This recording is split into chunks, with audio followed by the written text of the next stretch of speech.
Everybody, welcome back. I'm Carlos Charlie. I have an amazing unboxing about to do in a few moments. It went to hell and back, even as for the character, literally, you'll see. But yeah, so just sit back, relax, enjoy, and check this out. And welcome to another episode of Reboot Robots R&R Collectibles. Comic book artist rock star Todd McFarlane created Spawn in 1992. Before this, he was already well known for his work with Marvel as being the artist for The Amazing Spider-Man, plus bringing his most deadly and well-known nemesis, Venom.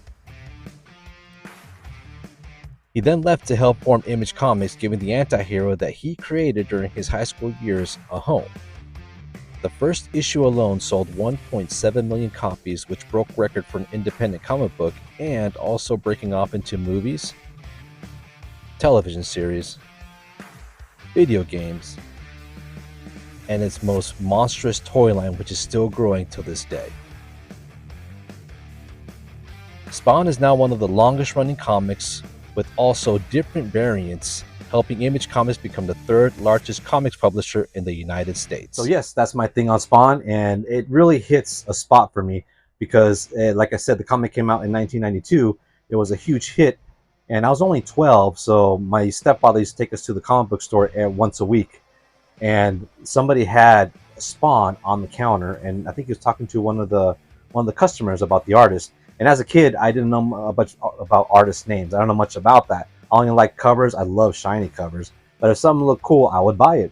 It had nothing to do with, one out of, whatever. I wasn't into selling these books. I was only 12. So when I saw that when you put the book on the counter, it reminded me a lot of Spider-Man. Little did I know it's Todd McFarlane, but I didn't make the connection of the two. So this book right here is the one I bought as a kid. It stayed with me all these years. I have two copies. One's my brother, but this was actually in storage.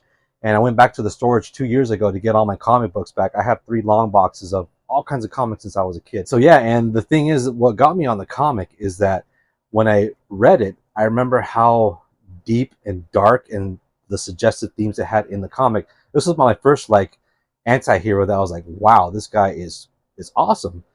And and then my stepfather got hold of the book and he said, you know what, I don't think you should be reading this. This has violence. I don't think you'll understand the themes that it's talking about, because heaven and hell, you all know the story of Spawn. So he's like, I don't think you should be reading this. So actually, I have 1 through 10 that I bought as a kid, and they were in the long boxes. So that's awesome. I have them all, excellent condition. And yeah, I had to buy it behind his back. I mean, instead of having Playboys under my bed, I had Spawns, So I was like, okay, yeah. So that hits a special, nostalgic spot for for Spawn. And plus, I followed comics after that and ever since then. And also, you can't forget about the movie, man. The DVD, come on, you can't forget about this. A lot of people talk trash about it. And it got so-so reviews. I loved it. I thought the graphics were cool. I mean, it didn't hit the source material 100%, but I mean, it was awesome. I thought it was cool, so I stuck with that. Have the movie, and you got to remember the HBO series. Oh my God, this was cool. This was dark. It was a little slow, but that voice actor, my goodness, man. I mean, that guy, he did all kinds of work. He did video games. He's in Halo. I mean, the guy, I forgot his name. He also came back for Mortal Kombat 11 to voice Spawn, which was a DLC character. I mean, that's how dedicated the dude is.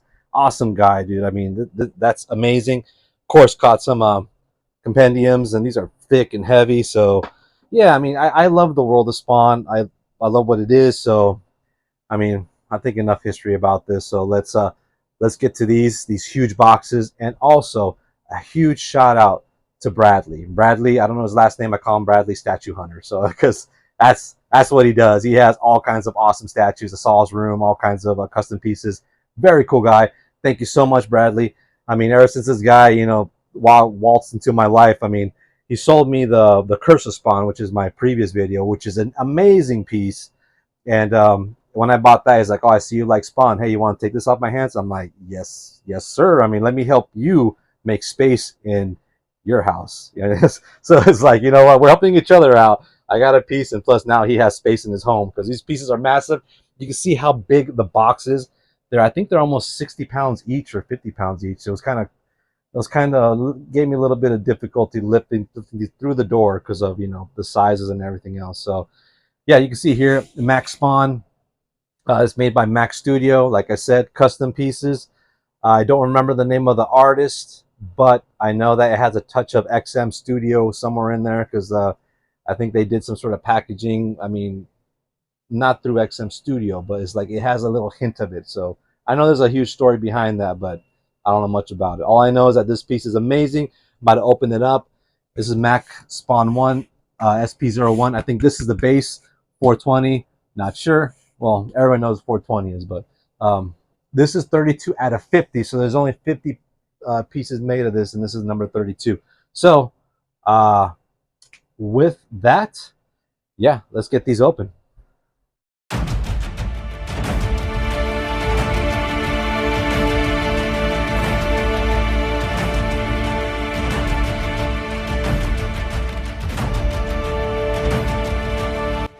Okay, as you can see here, just open the top. The box has Mac Studio. This is a pretty good custom because a lot of custom pieces don't come with no logos, no pictures, no anything. So this is pretty cool. I mean, this looks really high-end even though it's a custom. So I like it. Plus, I mean, the silhouette of Spawn and all that, or, you know, negative space, whatever you want to call it. But yeah, so I'm digging this.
All right, here's Spawn all put together 100%. He was not easy to put together. There's a lot of parts, very dynamic piece, but the payoff is so worth it. Look at this thing. It's massive. And I forgot to put the bats during my time-lapse video, but you can see the bats are on there right now. They set the tone of the statue, little nightmarish type of deal. So it's this amazing piece. The chains were a little bit difficult to put together, but the chains are so awesome. They're sculpted. They have a paint app on them and like a shadowing on them as well. So that's a good payoff compared to a mixed media type of chain, you know, like actual chain links. This is actual sculpted chain links. So, and plus they kind of hold their own, giving it body, you know, like wrapping around the character. So gives it a lot of dynamic. The cape is amazing. I mean, the cape is huge. That was kind of difficult to put together as well, but as you know, the cape is an extension of his body and is wrapping around the base, which gives it a lot of realism of the character. So that's really cool. Loving that. And also, once again, I mean, the cape is also, of course, a sculpted, not mixed media. So that's where it pays off not having mixed media on certain type of things, especially not this one. The cape looks it's sculpted, has holes in it, also has its own shading, giving it realism. Very cool. Also, the paint apps on Spawn look excellent. His body looks a little rubbery, so more like a symbiote type of deal. And the paint on his body looks excellent as well, very art style like. And I used this head swap out because that's the original Spawn's head. You can see the neon green in his eyes, which is excellent, kind of gives it a glow. Very cool. And also you can see his other switch outs from his head are right here. You have the hamburger head. I love how the flesh looks a little shiny, looks a little wet and real, which is kind of gross and cool at the same time. Very nice. And also you have the Spawn with his smiling teeth. You can see the shine on his enamel on the teeth, which gives it realism. And also you have the demon screaming Spawn, which is actually is homage to a comic book cover, which Mr. Statue Hunter sent me the picture of his slab. Excellent. Thank you so much for that. So it's an Easter egg or a homage for that comic book cover, which is excellent. Also, the neon green in this headpiece, if you hit it with black light, it actually glows in the dark. It's actually awesome and great detail. Now let's talk about the base. I mean, the stained glass is actually, it looks like real glass. I mean, but I think it's plastic. Either way, that's excellent. I never seen that in the statue before. And also there were some pieces that kind of, I don't know if they fell off or they meant to be kind of apart from the base. Like, you know, like glass kind of breaks off or shatters, so you could sprinkle it around the base. Either way, it works out. And also I do love the stone sculpt on the actual base. I think he's smashing through a church window, I'm guessing. So, and also the statues side by side, they look like either the Grim Reaper or Angel of Death. The sculpts on those statues are excellent as well. I love the cracks and the wearing on the actual stone here on the base. Gives it a lot of realism. And also there's candles in the back of the statue, which is kind of weird because you don't notice them on the forefront of the statue. You kind of gotta go behind. I wish they kind of had some sort of lighting effect so you could see them from the background, but you wouldn't know those candles were there unless you look back there or you had a rotating machine that rotated the statue in the middle of your room or something like that. But other than that, I mean, it's there, so cool nonetheless. So yeah, and also the switch outs are awesome. You can have dual wielding guns. You can have a necroplasm power hand, or you can have this one, which I have, the Violator's head, which I think it's an Easter egg in the movie because I remember he gets his head cut off. I know he gets cut off in the comic books as well, I guess. But I remember in the movie he had his tongue out and he tried to balance himself on the floor. That's what it reminds me of that type of Violator head being cut off. So it's very cool. I love the fact that you can switch. Like just I said just a little while before, you could have them dual wielding or have them half and half, you know, necro and gun. Because remember, in the comic, he had in the beginning he had a power deficit, so he didn't want to waste his power, so he started using artillery so he could save his power. So that's kind of a cool thing, you know, kind of a cool nod to that, which I love. So other than that, the statue is excellent, man. It's so awesome, so dynamic.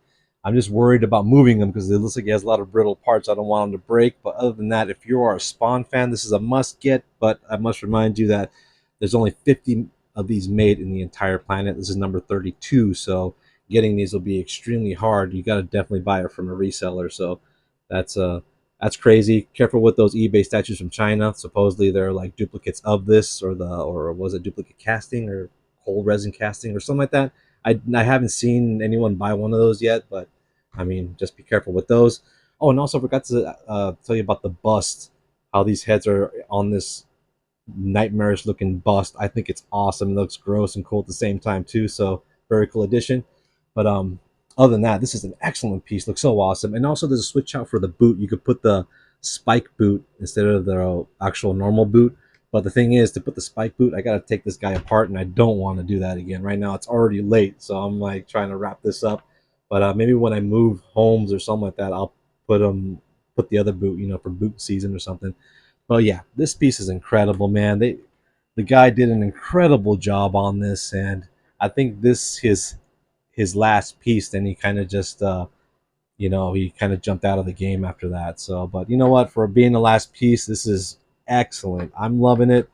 It's a total Grail piece for me. But yeah, I mean, what are your thoughts? Leave your questions, comments below. Meanwhile, I'll just take a more video on and pictures on the actual other switch outs. So hope you enjoyed this. Thanks for watching. Like, subscribe, and I'll definitely see you on the next video. Right? Peace out. Live long, game on.